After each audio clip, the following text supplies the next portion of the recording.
Hi everybody, Hellcrex here, and welcome to another episode of Mercenary Thoughts from the Inner Sphere, episode 200. And today we're going to be talking about the very first mech that ever found its way into the Inner Sphere, the granddaddy of them all, the Mackie. So this is kind of a special episode. I've kind of been waiting around for this one. The Mackie was 100 tons of mech. It was initially designed. It was, it's like, oh, this is kind of experimental type technology at the time. Nobody even knew what really come out about it. But they decided to make something and try to get it to work.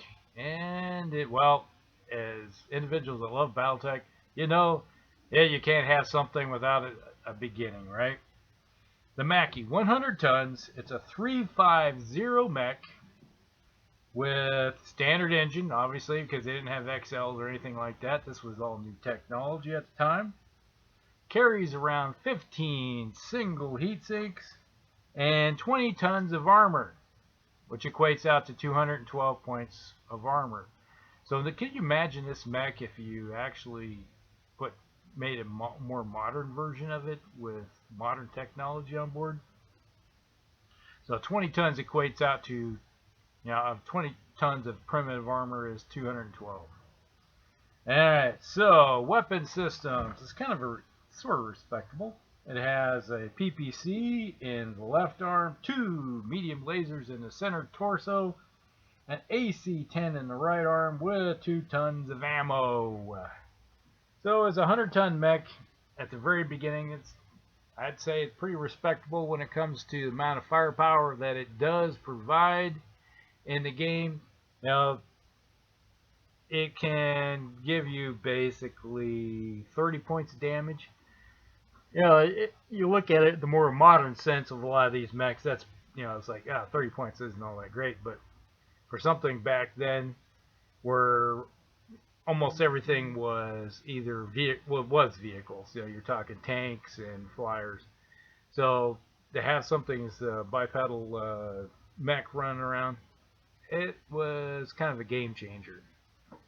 So now, if you're playing anything in the Star League era up through, because it was produced up through the Ameris Rebellion, so if you have any type of Star League Defense Force mech, you're going to have some of these running around, because you're still going to have units having the more primitive versions of mechs, because it takes resources to re-outfit an entire unit.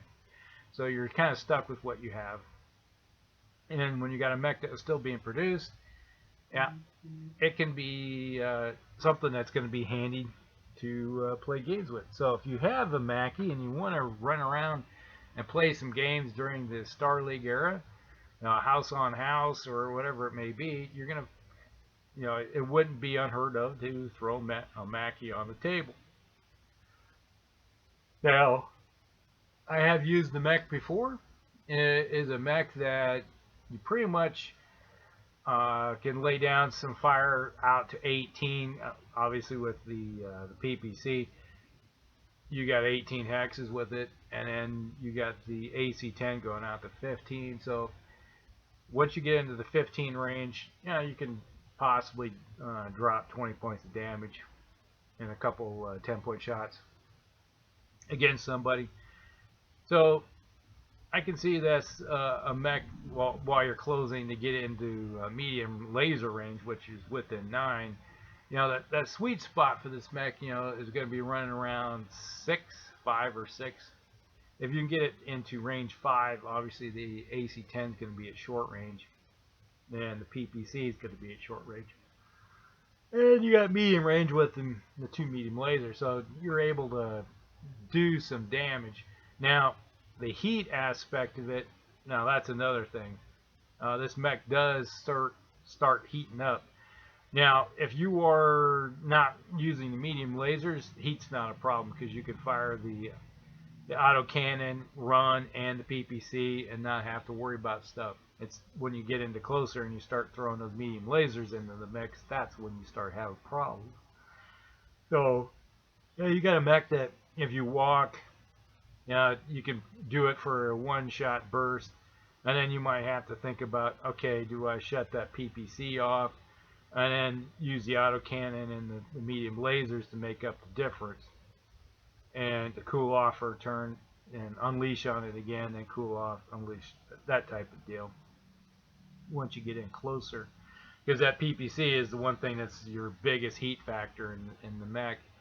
And I personally take a couple shots with 2 medium lasers, at, doubling your chance of hitting, or you could double your chance of not hitting. But you got your choice of hitting one die roll with or sets of die to try to do that 10 points, or you can roll twice to get 2 5-pointers. No, it's your choice.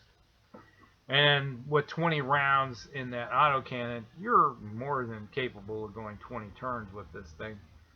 The odds of it being around after 20 turns is probably pretty nil.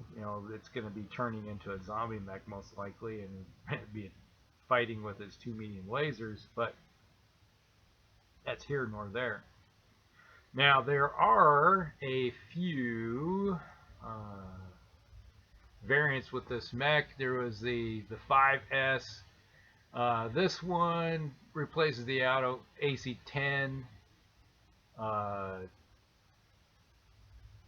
with an AC-5, and using the tonnage to upgrade the 2 medium lasers into a large laser. So add 2 more heat sinks, and you still got the primitive armor on board. So yeah, it's one of those mechs where you're downgrading one weapon system to gain a little bit more range, down range with it, but you're also gaining a large laser into the mix and replacing the 2 medium lasers. So out to 15, you got some good damage. Then there's the 7A. This one came out of the factory. This utilizes powerful autocannons and energy weapons. So, So you get basically better weapon systems. They don't really say what it was. Now, I don't have access to all the different variants of the Mackie just because I don't have a computer right now. I'm running off this laptop. Then we got the 8B, this catch-all series of Mackies. Was retrofitted the 6S's and with more modern components. So basically, you're get rid of the primitive armor and etc. like that. So you're basically improving all your across the board. Then you got the 9H. This one got rid of the clone Mackies in favor of their own, but the hegemony. Basically, they has 2 PPCs and an AC-20, and basically you're got rid of the primitive armor and changed it around with better armor, and you have a couple medium lasers. Nonetheless, it says Kerensky was only located around 100 of them before they went out with them and exit. So if you want to play early clan wars during the Exodus, and you're going to find some of these. So there is a large selection of possibilities with this mech. It's not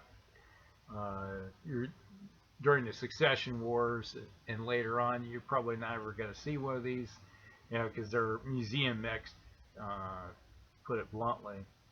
And if you had one and you came across it in let's say, a Star League cache, you would turn around and say, hey, I'm going to sell this thing for some good money so some collector,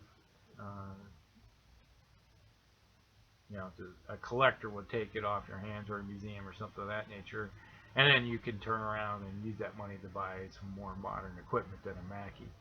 But if you're going to play Star League era games, like during the coup, and down that route, heck, you might as well pull one of these things out and play with it, because it's going to be around, along with all your other early Battlemechs. So that's pretty much it when it comes to the Mackie for the 200th episode. Yeah, it's hard to believe, but 200 episodes of this. So, yeah, it keeps adding up. Eventually, we're going to make the 300 and the 400.